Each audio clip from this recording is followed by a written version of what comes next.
في خطوة تاريخية لترسيخ التعاون الاقتصادي، واليوم يسرنا توقيع اتفاقيات ومشروعات استثمارية جديدة تتضمن قطاعات الدفاع والطاقة والذكاء الاصطناعي والمعادن النادرة والقطاع المالي. We laid the foundations for partnership based on growth, economic diversification, and innovation, and we signed a strategic economic partnership document between our two countries. In a historic step to cement our economic cooperation, today we are delighted to sign investment agreements and projects that include sectors such as defense, energy, AI, rare minerals, and finance. This will contribute to generating huge job opportunities in our two countries and to economic growth. We contribute to strengthening our historical relations and developing investment tracks between our two countries in line with our ambitions. I invite you. And it's great to be here today at the U.S.-Saudi Investment Forum. Great group of people. The biggest, you got the biggest in the room. But some of the most talented, maybe most importantly, the word talent, successful and innovative business leaders anywhere on the planet. Whether you have come from near or far, we're delighted to have you invest right here in the hottest country anywhere in the world. Every leader is saying the United States, we're the hottest country in the world. We're going to keep it that way too. But this has been, according to those that seem to say it, and I will say it, I would never say a thing like that because I want to be very modest. I always want to be modest as I can. They say this has been the best 9 months that any president has ever had. I'd say that's pretty good, right? But we've had a great 9 months. Now we have to do it more than a few more times. We just have to keep it going. We'll keep it going. I want to thank my friend, a great gentleman, Crown Prince Mohammed of Saudi Arabia, for his bold leadership and deep commitment to the ties between our two countries. Thank you. Thank you. Great gentleman. Yesterday, we had a phenomenal visit at the White House celebrating the 80-year bond between the United States and Saudi Arabia. We ended with an unbelievable show last night in a room that was far too small, but the next time you're here, you'll have a much bigger room. It's gonna be much bigger. I made more enemies last night by not, we had 119 people. That was a record for the room. So they've wanted for 150 years, they've been clamoring for a ballroom at the White House, and we're giving them one plus, and it'll be something. But you'll be here, you'll be among the first, if not the first, if you'd like. You know, we'll work it out. But you had a lot of people that wanted to be there. They really would have witnessed something that was really incredible. The entertainment last night was incredible, including our great opera singer, but including the military. The talent and the military musically is also incredible. So it was great to be with you last night. I think it was something to behold. We officially designated the kingdom yesterday as the major non-NATO ally. That's a big deal. That's actually a very big deal.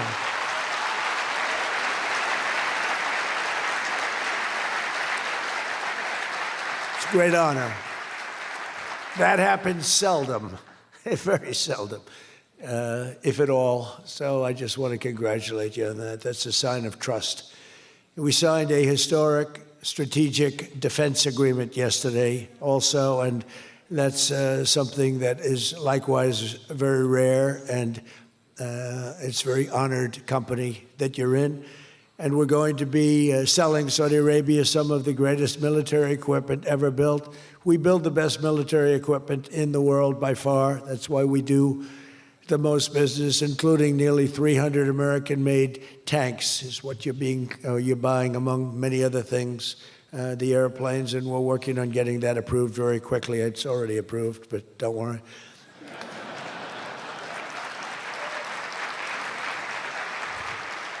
We have to go through a process. The process will take, Elon knows, the process will take about, would you say 24 hours? I think so.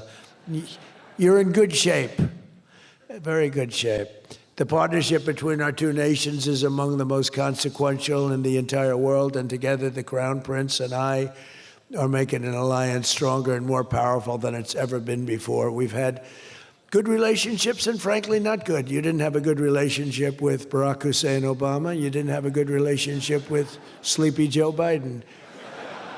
But you had a great relationship with me, and now it's as good as it was, probably even better if you think about it, because we took the dark cloud away from your country. It was called Iran and its nuclear capability, and we obliterated that very quickly and strongly and powerfully. But that was a real cloud over the whole Middle East, and now they want to make a deal. They want to make a deal. They want to see if they can work out a deal with us, and we'll be doing that probably. But that was a terrible cloud that you had to live with for a long time. 22 years they were thinking about doing that, the B-2s. That was even before the B-2s. Those B-2s, what machines they were, they flew in, they were undetectable, and they dropped their payload, and every single bomb hit its exact mark, which was a shaft going deep into the mountain. And every single one of them hit, and it was total obliteration. And then I was criticized by some of the fake news for saying the word obliteration was too strong, perhaps. They had no idea. Nobody saw it. 3 days later, when the Atomic Energy Commission went, they said it was total obliteration, beyond obliteration, they said. But they want to make a deal. We'll see what happens. This week, our countries also signed groundbreaking agreements on civil nuclear energy, critical minerals, and artificial intelligence. And I want to congratulate a lot of the great American leaders, business leaders that are in the room. And you'll do a great job for Saudi Arabia and for a lot of other people in the room that are buying your product, taking your product, and using your product. All of that is in addition to the $600 billion investment in the United States that Saudi Arabia announced during my unforgettable visit there last spring. Well, I said, could you try and get that up to $1 trillion? And yesterday, the Crown Prince announced that the number that they'll be investing in the United States is $1 trillion. So that's really an honor.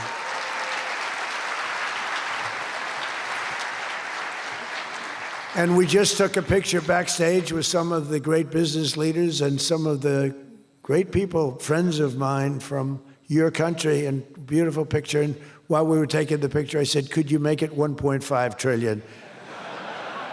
So he's got something to think about. I don't know. We'll get something. I think we'll get something, Scott, right?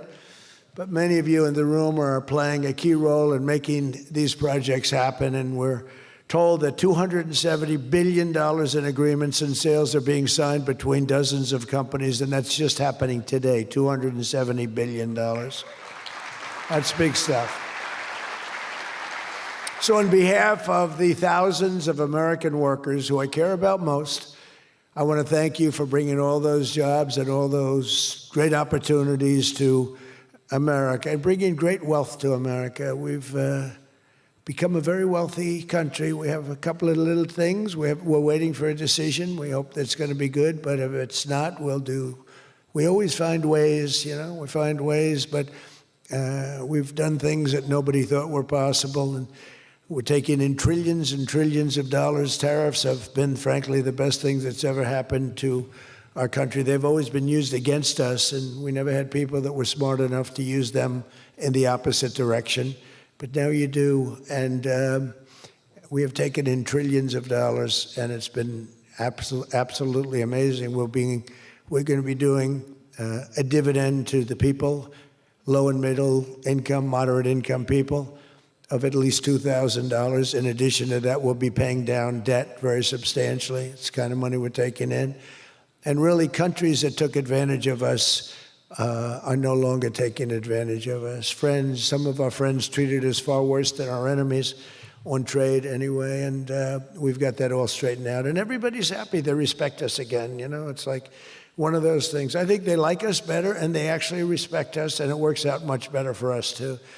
But I especially want to thank our numerous Saudi friends here today, including the ambassador to the United States, a friend of mine, Princess Rima. Thank you very much. Great job. Great representative you have. You sent a good representative. And many distinguished ministers and members of the cabinet, governor of the Public Investment Fund. Where's Yasser? Yasser's here someplace. Sometimes I can't. I see him dressed both ways. I don't know. It's cooler that way. I'd dress that way if I could. Yasser's terrific. He's a terrific man, actually. So thank you very much, Yasser. And Secretary Scott Bessent, who's been fantastic. Where's Scott? We're thinking about him for the Fed, but he wants no part of it. He likes being Secretary of the Treasury. I think we'll leave him. So let's cross your name off, right? Officially, right? Remember, you said that. I love the Fed job. To me, it's the easiest job in the world. You play golf for 28, 29 days, then you go and make a little speech, tell everybody, in the case of the current guy, the wrong information because he has no clue. But if you have good instincts, you know, it's all based on instincts. I see they want to hire 3,000 economists, 3,000, to report to the Fed chairman. What are they going to do? Take all this information? 3,000 economists. That's why they're spending $4 billion on renovating a building that should have cost $25 million to do. They should have spent $25 million. They're building a basement into the Potomac River. I could have told them that's very tough to do and it doesn't work and it's very expensive. But they're up to $4 billion headed by this clown. But we have 3,000, think of it.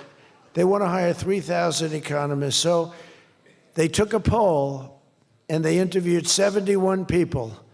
And of the 71 people, 2 people got it right.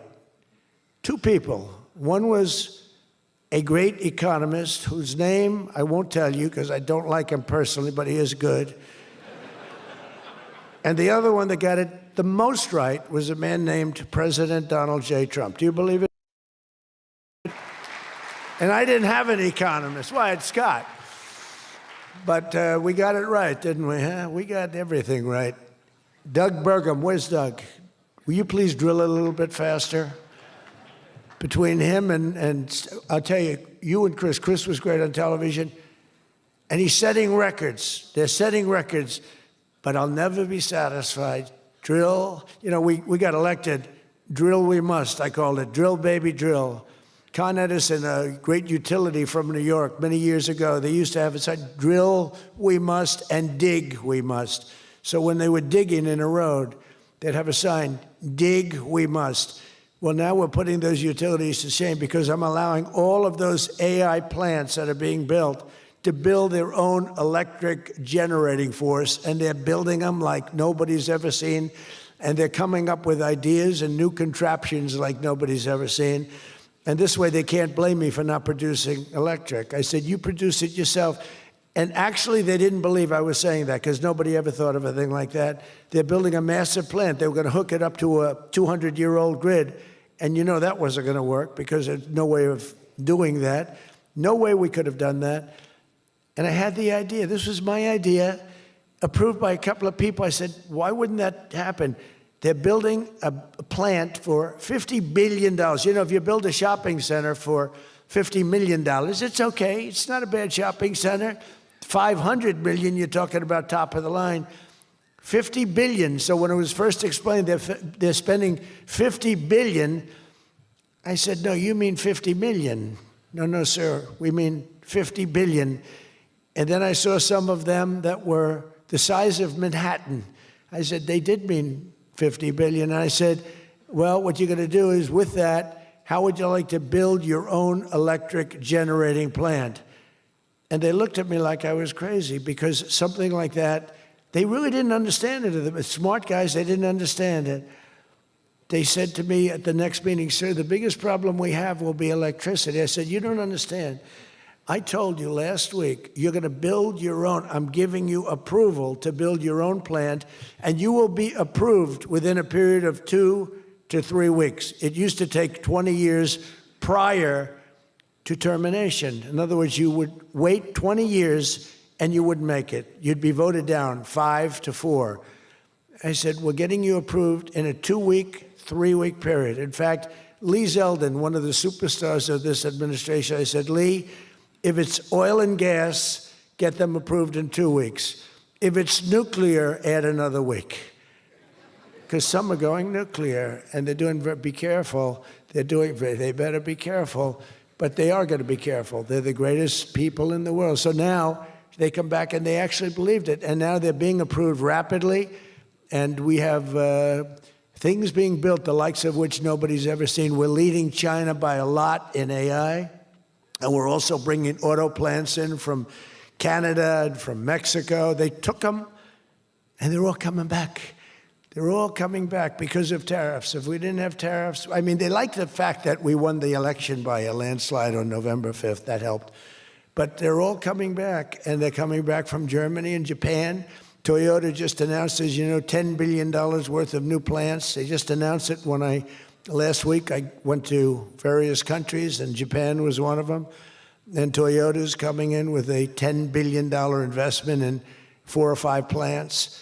Now, we're going to be more advanced than we were. So we led the car industry like 100% 50 years ago. We led the chip industry 30, 40 years ago. We had 100%. Then people came in and started taking it. I don't blame them, Taiwan, et cetera. They took 100% because we had no president that protected our industry. If we would have said, it's wonderful that you're going to Taiwan, we think it's great, but when you sell your product back into this country, there will be a 250% tariff. Nobody would have left. Nobody would have left. And Intel would have been a giant. Intel would have been, where's Jensen? Intel would have blown, well, he now owns a big chunk of Intel. He's got it figured all different ways. Where are you, Jensen? Stand up. You have done such a good job. And you had a good 2 days, I understand, right? A good 2 days. How's Blackwell doing, okay? Any recent competitors? Anybody going to blow Blackwell away in the next week? They say 10 years, I don't know, maybe 2 years, 3 years. But you will not be stopping there. You'll be going further fast, right? An amazing job you've done. I want to thank Howard Lutnick and Christy Noem for being here. Christy, Howard, good job. Really good job. My daughter Tiffany's here with her great husband, Michael. Thank you very much, Tiffany. Thank you, honey. She was a great student. She went to Georgetown. She was a great, great student, and she finished really right at the top, and we were proud of you. And she was so proud, and her graduation got canceled because of COVID. But I say if her name were something else, they probably wouldn't have canceled it. They didn't like that she did so well in school. They weren't happy about it. I say they canceled your graduation because you were a great student, and they didn't want, but other than that, I have no problems. You see, I don't take anything personally. Anyway, great job. And of course, hundreds of the top minds in technology, finance, and private enterprise from both Saudi Arabia and the United States. But my message to all of the leaders and investors with us today, and they are the best in the world, is very simple. Under the Trump administration, America is back and America is open for business. And America is actually stronger than it's ever been before, ever. We rebuilt the military in my first term. Foolishly, we gave a little bit to Afghanistan, but not very much compared to what we built. But now we're building it at levels that we've never done before. And in addition to that, we're sending a lot out to our allies, and we're making it possible for them to get it. I want those companies to build more plants, to build it faster. We want them to build it faster. The biggest problem we have is we have a backlog because it's so good. Every country wants our missiles, our jets. They want everything we have, and we got to go faster.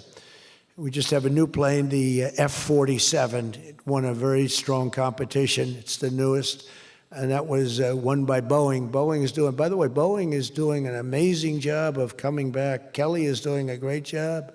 They're really moving, and it's really great to see. But they won the competition for the jet fighter, and they say it reaches levels that has never been reached, both in terms of stealth and speed and everything else that they go by. So they're just completing their factory, and they've already started work on the F-47. How did that number get chosen? I don't know, but I didn't pick it. I did not pick it. It was said, sir, we'd like to present you with the F-47. I said, that's an unusual number. How did you pick that number? After 4 years of economic nightmares under the previous regime, sleepy Joe Biden, he was a sleepy guy, wasn't he? Think he would have been here today? I don't think so. Americans have rejected the failed, and they were really failed, far left models that you were looking at of high taxes and massive spending, soaring costs, crushing regulations, and trillions of dollars in green new scams. Everything was a new scam, green, green, green. Look, I'm all for the environmental everything. I'm all for climate change. You know, they have a new word, climate change. It used to be global warming. It's global warming. Well, that didn't work because it started coming down. They did the global cooling thing. Then they just said, we can't keep up with this. It's too much. So we'll go, perfect words, climate change. They're covered. If it rains, if it snows, if it's warm, it's climate change is destroying the world, remember? The world was supposed to have been gone 2 years ago. They gave us 12 years, Howard, to live, right? 12 years. But that was 14 years ago. The world was going to burn up, but it got actually much cooler. You know, these people, it's a little conspiracy out there. We have to investigate them immediately. They probably are being investigated. Their policies punished success, rewarded failure, and produced disaster, including the worst inflation in our country's history. We had the worst inflation in history, and now we have a beautiful, normal inflation. It's going to come down over the next few months a little bit more, but we have a nice, normal inflation. We had the highest inflation in the history of our country. 9 months ago, our country was dead. But now America is the hottest country anywhere in the world. We're the hottest country. I don't care what country you're with. America is the hottest country considered. And we did this in a period of 9 months. We're a little longer than that, but it took me about 2 weeks to get started. We're rewarding those who build and create, invent, and invest in the USA. And you know, our big, I call it the great, big, beautiful bill. It's the biggest bill ever passed in the history of Congress. And Scott and I and all of us, we sat down and we said, let's do it, along with the Speaker and John Thune and everybody, said, let's do it all in one bill. And a lot of people were they said, you'll never get it approved. And we didn't have a huge majority. We had a huge presidential win. We won everything. We won all 7 swing states. We won the popular vote by millions. We won everything. But the one thing, we won one, it's called districts. The country has districts, and we won in terms of districts 2,750 to 550. And that's why when you see the map of the election, it's the whole country, it's all red, and it's pretty amazing. 2 little blue streaks on the right and on the left, and they're very little and getting smaller. But it's been, you know, it's been pretty amazing. But in 4 long years, Joe Biden secured less than $1 trillion. In 9 short months, I've secured $18 trillion to rebuild our factories, create hundreds of thousands of jobs, and bring back those beautiful words, made in America. So think of that. He did less than $1 trillion in 4 years, and in 9 months, we've done more than $18 trillion, okay? That's called success. And we think that by the end of the first year, it'll be over $20 trillion. So, and thank you very much. You helped with that little boost you gave us, that little increase. We appreciate it so much. We appreciate you. So it's just one example. Under the deals being signed this week, workers at GE Aerospace, I think he's here. Where is he? Stand up. What a job you've done with your new engines. And where are you? You're there.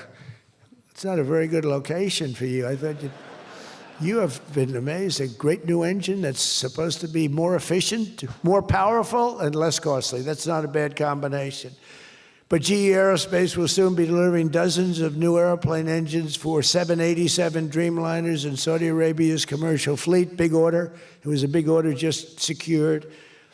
Every new job and every new factory created by these announcements builds up our middle class and really strengthens the industrial backbone of America. And, you know, I view it differently. I used to view it as it's great, great, great. The stock goes up. I view it, everything as jobs now, because I don't care. I care about jobs.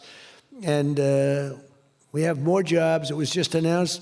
We have more jobs right now than we've ever had in the history of our country. Those are big numbers. You know, it's like crazy. It's just a great stat. More jobs today than we've ever had in the history of our country. And we're going to be producing a lot more are coming. In my first term, we built the greatest economy in the history of the world, and now we're do it again, but this is really bigger and better and stronger. The first term, we had what was considered the best economy that any president has ever had. That's nice. And we got hit with COVID, remember, and we did a great job with COVID, but that was a horrible thing for the whole world. The whole world suffered.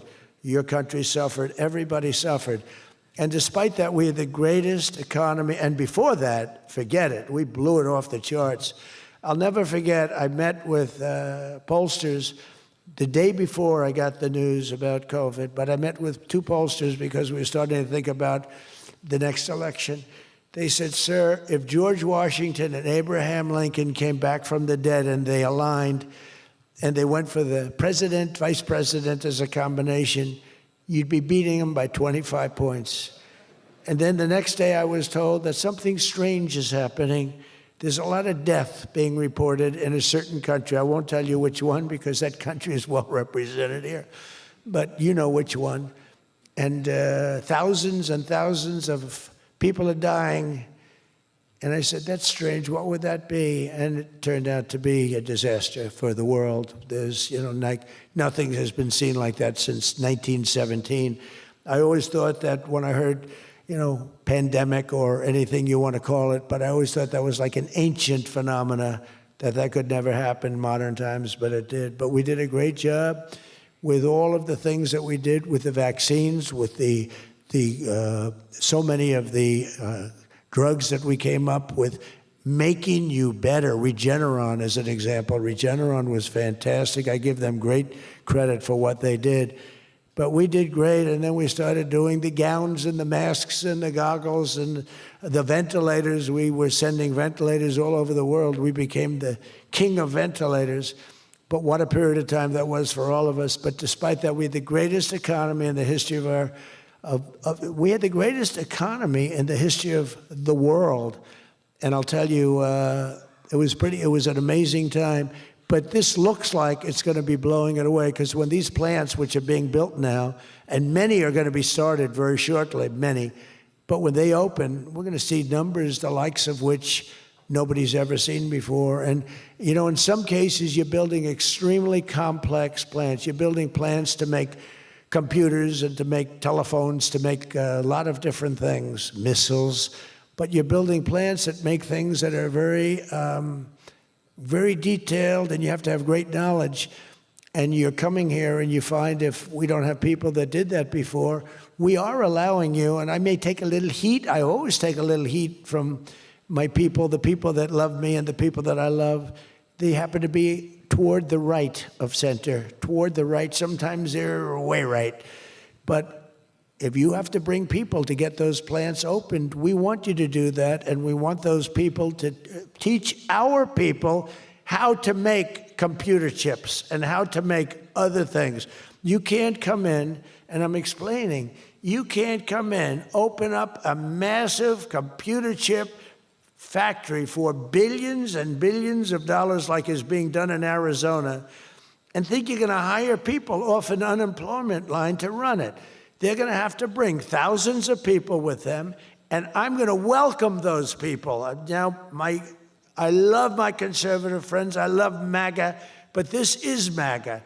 And those people are going to teach our people how to make computer chips, and in a short period of time, our people are going to be doing great, and those people can go home where they probably always want to be. When people are born someplace, they tend to want to go, and we have the greatest country in the world, but they want to go. But they're going to do. We had one case in Georgia where a battery factory, batteries are very dangerous to make. They're complex, much more complex than people understand. And they spent $1 billion to build a factory, and they were told to get out. And I said, stop it. Don't be stupid. And we worked it out. And now they're teaching our people how to do it. But they're going to have to spend, Jensen, I don't think you can open up a big plant with your friend from Taiwan where we're going to have 40 or 50% of the computer chip business at a very, I don't think you can do that with people that don't even know what a chip looks like. Do you agree with that? So somehow, you know, the people that are against this are really, really smart. They're unbelievable patriots, but they just don't understand. Our people have to be taught. This is something they've never done. And we're not going to be successful if we don't allow people that invest billions of dollars in plant and equipment to bring a lot of their people from their country to get that plant open, operating, and working. I'm sorry. So my poll numbers just went down, but with smart people, they've gone way up. They've gone way up. And I mean that. So for those of you that are doing the plants, you're going to have all the help you need, and you're going to do a great job. And you're going to teach our people how to do it, and our people are going to be just as good as your people ever were in not such a long period of time. Since the election, the stock market has set, and this is a little more than 9 months, 46 all-time record highs.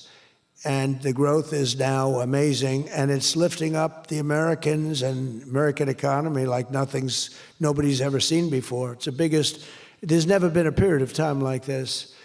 Wages for hourly workers are rising at the fastest pace in 60 years, and real wages for construction workers are up $2,200 a year, and that's good, and that's spending. They're going to spend. They're going to buy many of the things that you're making. In 9 months, we've lifted over 600,000 Americans off food stamps, and that's happening rapidly. You know, when we had the problem 2 weeks ago on the SNAP, and they talked about all of this, the numbers. So when I left, which was a rigged election, by the way, but that's okay. You know, they used to go crazy. I'd say rigged, nobody complains anymore because now they realize it was, and it's been proven, and it continues to be proven. But when I left, that number was $7 billion. Now it's $47 billion. That's Biden.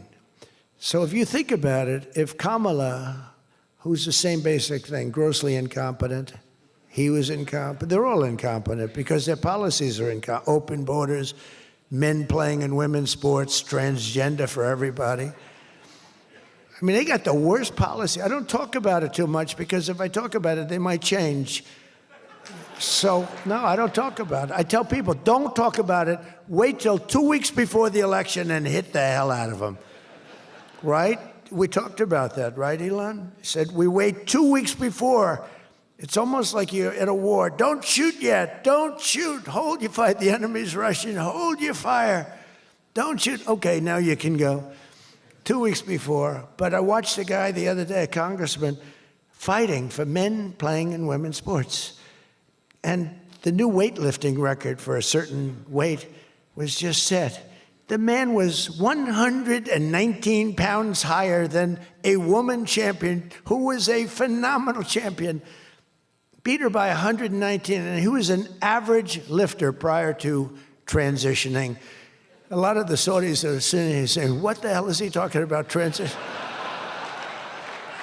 They don't do a lot of transitioning. They're sitting here, the Saudis are saying, what is he talking about? They're saying, what do you mean women are playing against men? No, that doesn't happen, does it? Yeah, it does. These people are crazy.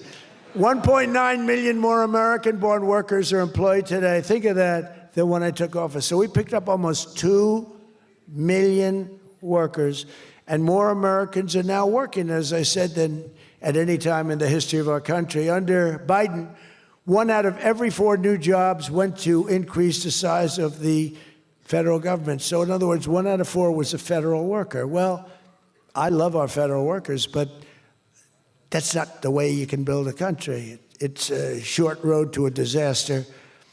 Under my administration, 100%, think of that, of all new jobs created came out of the private sector. In fact, the federal government, we cut thousands and hundreds of thousands of jobs out of the federal government. Now, if I wanted to do something for purely political reasons, I'd say, Susie, let's hire a couple of million federal workers. And you know what happened? Unemployment is unbelievable. We don't do that. They did that. They used to hire workers in order to fudge up the numbers. The federal workers. By the way, Susie Wiles, most powerful woman anywhere in the world by the biggest, most important magazine. Susie Wiles, she had a father, Pat Summerall, the great announcer, football. He was a great football player, became an even greater, the voice of the NFL, and he was supposed to be a tough cookie, and I believe it 100%. Most powerful woman in the world. She can take out a country, take out a country with one phone call. That's power. I don't know if I could do that, but she could. Thank you, Susie. Do you feel good about the job you're doing? Huh? She's never going to be satisfied. She's doing a great job. We're also making incredible strides to make America affordable again. That's a new word that they're using. Affordability, they talk. They had the worst inflation in history. They had the highest prices in history. The country was going to hell.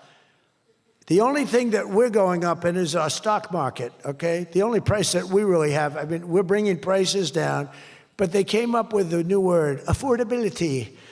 And they look at we are all about affordability, and everyone assumes that that meant that, no, their prices were high. If you look at the numbers, since I took office, core inflation is now below 2.7%. It was at numbers that nobody had ever seen before with them. Walmart just announced that the cost of their standard Thanksgiving meal is reduced by 25% this year from last year. So they make, look, the Democrats, I don't know, some of you are probably liberal Democrats. I don't know about in your country. I don't know if you know that word, liberal. The word liberal doesn't exist. But they have a new word now. You can't use liberal, you have to use the word progressive. And I don't like using it. It's a beautiful word, progressive. Progressive, that's not them. They're regressive. No, they're regressive. Think of it. So if I don't get in, we have $20 trillion. Let's say she gets in. Instead of $20 trillion, you'd lose $10 trillion, and your welfare and other benefits would go up by 30%. Look at SNAP, look at what happened there. From 7 million to 47. From 7 billion to 47 billion, it would be that. So we would lose business, countries and companies and people would flee our country. They would flee, and all of the other things would go up. In other words, would end up with a shell of a country, and I'm being nice when I use the word shell. This country would have been in big trouble, and I don't want to get him in trouble, but that gentleman right there, the most respected man in the room, that's today because we're here. Most respected man, I have to say that.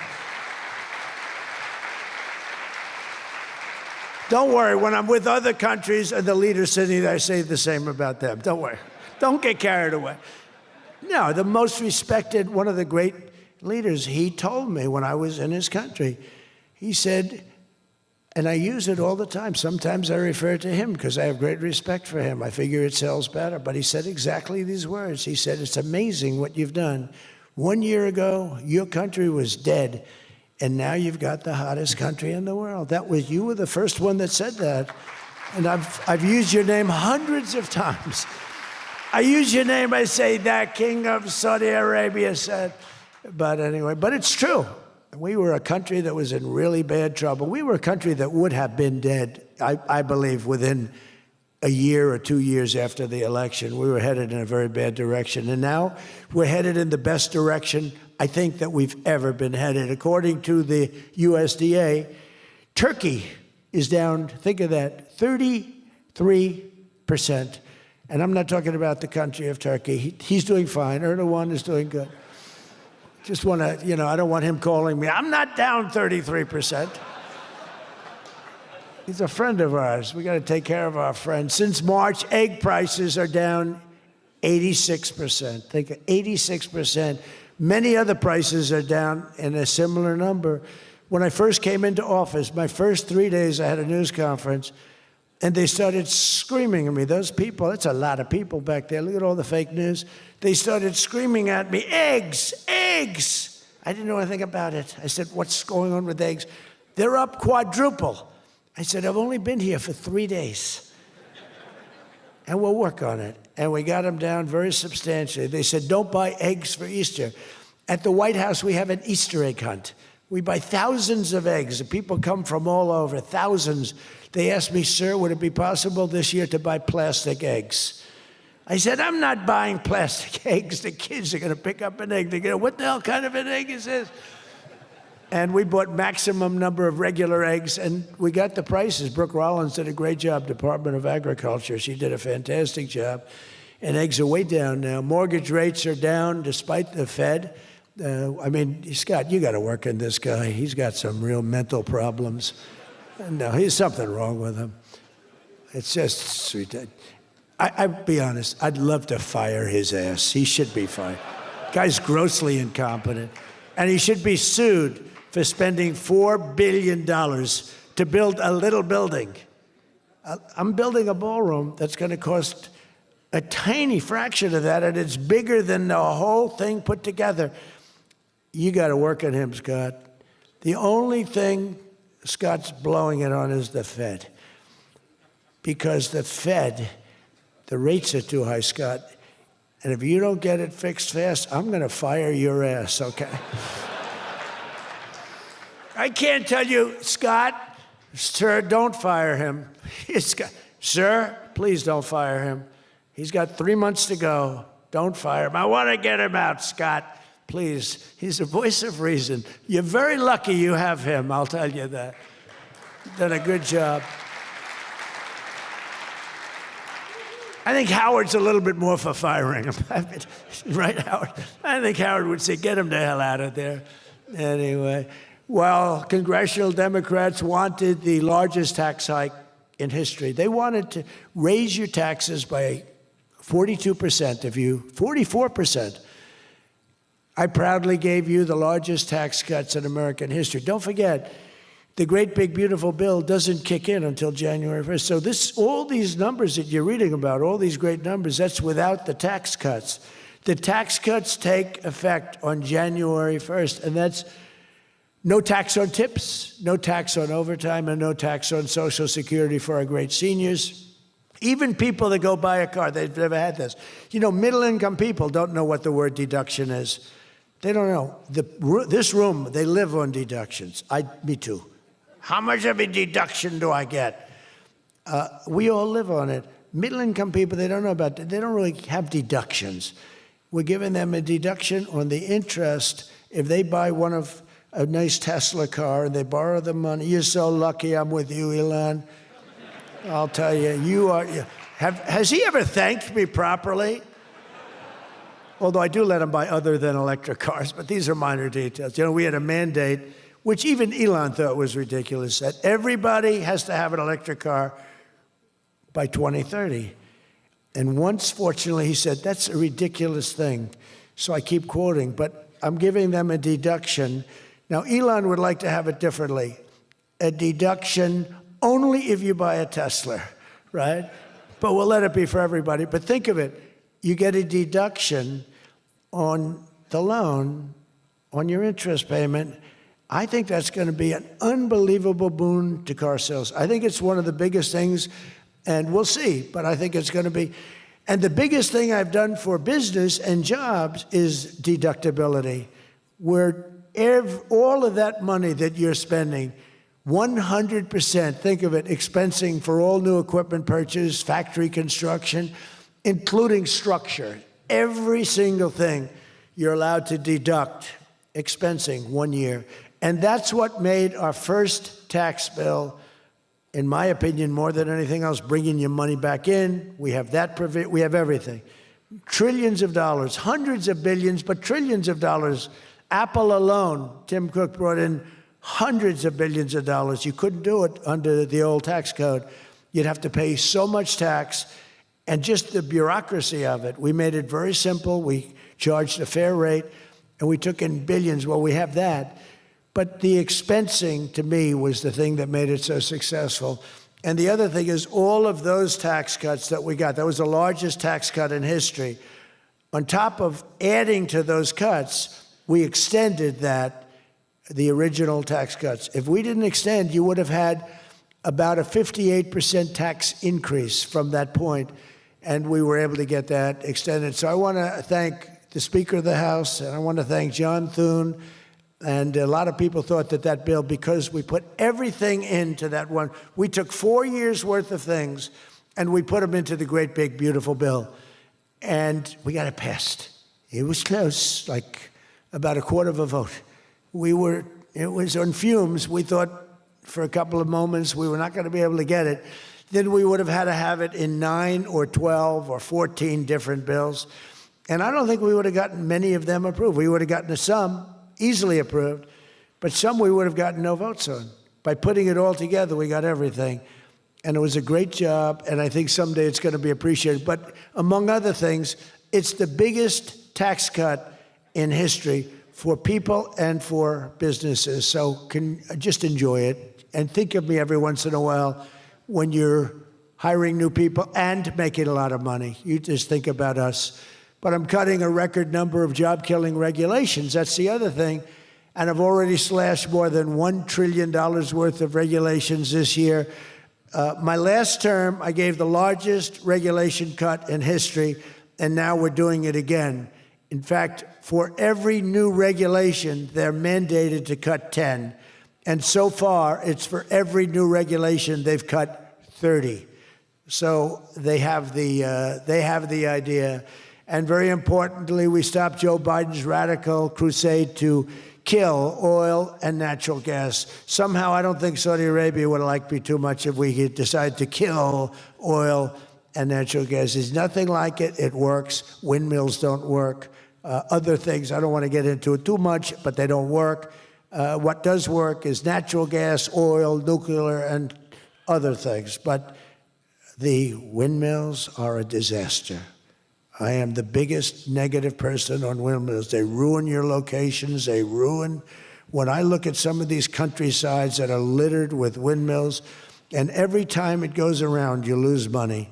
The country loses money. It's a disaster. And I just hope that some of these countries that are losing their ass, we have countries that are going bankrupt because they're putting windmills all over the place. You're supposed to make money with energy, not lose money with energy. And we talk about oil, and we talk even clean, beautiful coal. I said, you're not allowed to mention the word coal unless you precede it by saying clean, beautiful. So I have my people in the office, they're talking about coal, right? And they're going, sir, a clean, beautiful coal is doing very well, sir. And then 2 minutes later, clean, beautiful coal. Then he mentions the third time, sir, coal. No, it's clean and beautiful, because it needs a public relations help. Coal needs a little help, public relations-wise. So we refer to it as clean, beautiful coal, and it does have its place, that I can tell you. But we're streamlining permitting for all new energy projects, all new mining projects, and what used to take 28 days is now down to very little. But we had times when, not 28 days, we had times when things would take 14, 15, 16, and even 20 years to get approved. We have a maximum day, 28 days. That's the maximum it'll take. It'll never take more. You can come in with $1 trillion factory. You can come in with what it takes. A maximum of, you don't have to go years and years and years, be abused by bureaucracy. If you build a plant now, you're going to have your plant done within 28 days. And a lot of you are all, because I see everyone shaking their head, you're all agreeing. We're getting you approved by very smart people quickly. You know, when you used to walk in with plans done by the best engineers in the world, thousands of pages, and drop them on some guy who's been there for 28 years approving environmental impact statements, and he's looking at pages that he's never seen, and he's supposed to approve it. He has no idea what the hell is in those pages. So we know what we're doing. We're going to get maximum is 28 days. That's why we have so much under construction, and people can't believe it. They can't believe it. And again, remember what I said, most important thing, you're building your own electric plant. You're really becoming a utility in addition to doing what you're doing. But you're building all of the excess, all of that energy, all of that electricity is being built. And your excess electricity, you can sell back to the federal grid. So we even make it there. Under the deals, being signed this week. The world's two leading energy superpowers, America and Saudi Arabia, are partnering on energy like we've never partnered before. American Saudi companies represented here today are joining on liquefied natural gas, infrastructure, constructions, and making both of our energy sections. Our sectors are becoming so strong. Just a quick story. In Louisiana, when I first time I got there were two massive LNG plants. One was under review for 14 years and was being rejected. The other one was for 18 years. The people of Louisiana, Doug, you know exactly what I'm talking about. And one was $20 billion, one was $24 billion, like the biggest things, like 3 Empire State Buildings lying on its side. It was massive. And I said, whatever happened with those plants? Well, sir, they're under review. How long has it been? 14 years and 17 years. And they had given up. Massive investments were being made by other countries and the richest people. They couldn't get them approved. I got myself involved. Right, Doug? The first one, I got approved in one day. The second one, I got a little cocky. I took my time. It took me 1 week. And they're both operating today, and they're tremendously successful. I got one. Think of it. After 14 years, I was in office. I got involved. I got it done in 1 day. And it's been a tremendous success and made a lot of money for our country and for a lot of other people. And the other one took 1 week to get done. That one was under review, I think, for 14 or 15 years, both of them. So I'm very proud of that, actually. I also proudly ended the ridiculous Biden-era restrictions on artificial intelligence, and we will work closely with friends and partners like those in this room to build the largest, most powerful, most innovative AI ecosystem in the world, and we are going to work it so that you'll have a one approval process, not have to go through 50 states in the United States. You know, you can't go through 50 states. You have to get one approval. 50 states is a disaster because you'll have one woke state and you'll have to do all woke. You'll be back into the woke business. We don't have woke anymore in this country. It's virtually illegal. But you'll have a couple of wokesters, and we don't want to do that. We want to get the AI done, and I'm working with David. David's done a fantastic job. If he's here, I think he is. He is. Thank you. David's done a fantastic job. But we want one approval, one, and hopefully you have the right guy in the federal government. Hopefully you have the right president, but you have one approval, one approving body, not 50, not, hundreds of people all over the country looking at what you're doing. And basically you're forced to take the worst and the most onerous, right, Jensen? Are you happy with that, Jensen? Thank you. If Jensen's happy, I'm happy.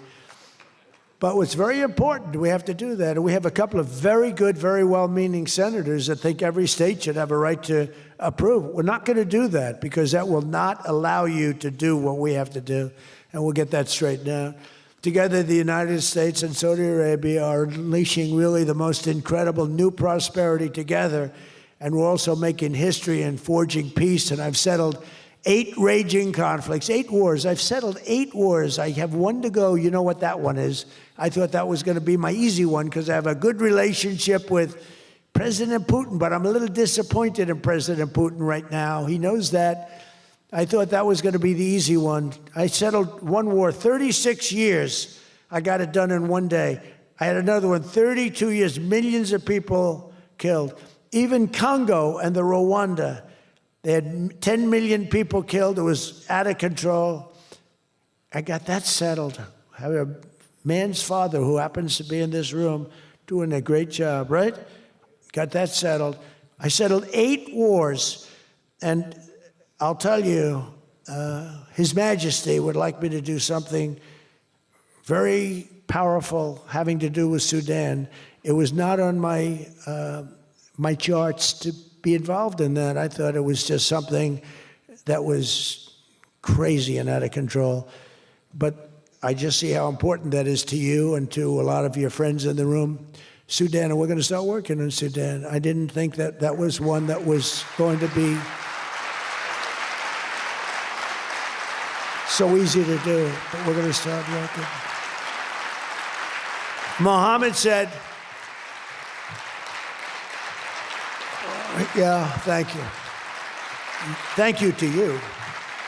No, it wasn't on my charts because I'm good at settling disputes, and I've always been. I've done very well with that over the years, even before this. But I was talking about the different wars, and look, India, Pakistan, they were going to go at it, nuclear weapons. I said, that's okay, you can go at it, but I'm putting a 350% tariff on each country. No more trade with the United States.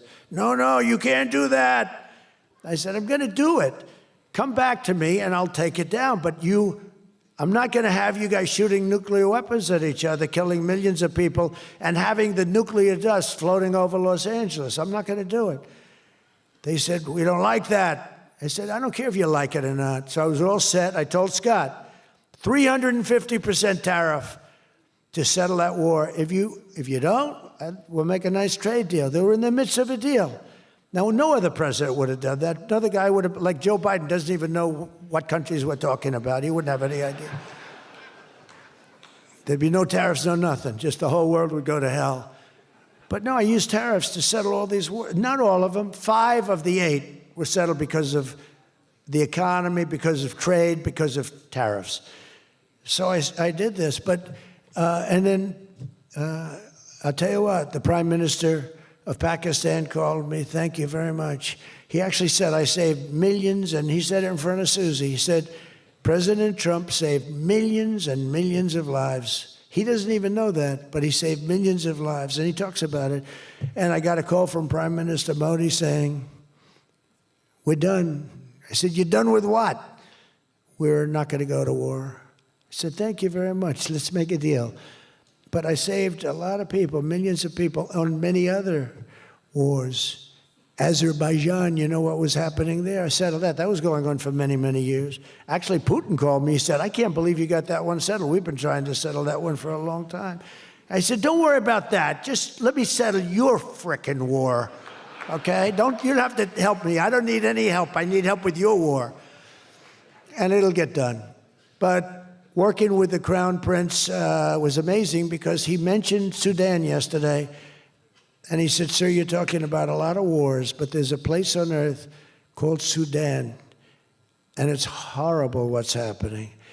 And I viewed it as being just sort of a freelance, no government, no this, no that. And he explained the whole culture and the whole history. And it was very interesting to hear.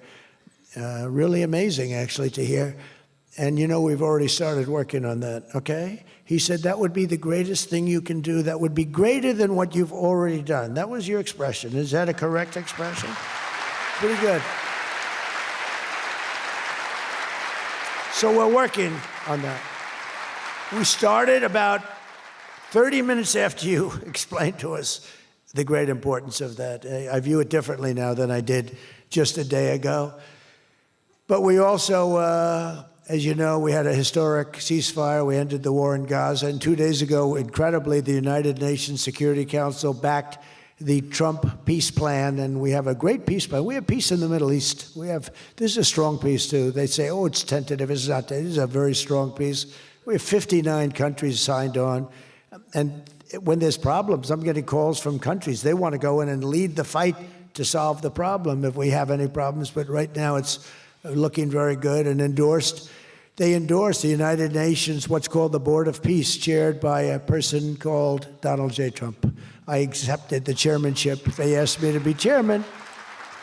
That's what I needed. It's just a little more work, but it's a great honor. That'll be the greatest board ever assembled. When you see this board will blow every board away. And I believe we're going to be lucky enough to have the Crown Prince be a very distinguished member of the board. But we're going to have the heads of the Board of Peace. And I think it will go long beyond Gaza and the Middle East. I can see that going long beyond. There'll never be anything like this in terms of, I know you all have wonderful boards, but this is going to blow it away. It's going to blow them all away. And it's going to do some really good. So in the coming months, the Crown Prince and I are going to ensure that the ceasefire and everything else that's going on that's so positive in the Middle East, hard to believe. I mean, I've grown up, peace in the Middle East. I used to have peace in the Middle East, but never happened. We have peace in the Middle East. It's an amazing thing. Nobody thought, 3,000 years they talked. Nobody thought it would happen. In just 9 months, our administration has achieved more than most other administrations achieve in 8 years. And we're leading again in just every country. We want to win. We want to win for you. We want to win for ourselves. We want to help our allies. We want to change our enemies. We want to change our enemies. I'm being nice when I say it that way, but we want to change them. And if they don't change, we're going to be nasty. But hopefully we're not going to have to be nasty. But we want the world to prosper. We want the world to be safe. Our alliances are flourishing like they haven't before. And, you know, they're respecting America again. They didn't respect us. We were like a bunch of stupid people. We had a president that couldn't get up and talk, couldn't walk up a flight of stairs. We had people that didn't know what the hell they were doing. We were an embarrassment all over the world. But now we have people that are respected at levels that we've never seen before. So I just want to tell you that this is a group that I respect. I read every single name of every single person sitting in each and every seat. And I either know you or I know of you. This is an amazing group of people. And it really is headed by that gentleman sitting right smack center with 2 seats in between him. He wants plenty of room. And he's going to be the king of Saudi Arabia right now. He's the most distinguished gentleman. He's my friend. And thank you very much for what you've done for us, and we will always be with you. Thank you, Mohammed. I appreciate it. Thank you, everybody. Thank you very much. Thank you.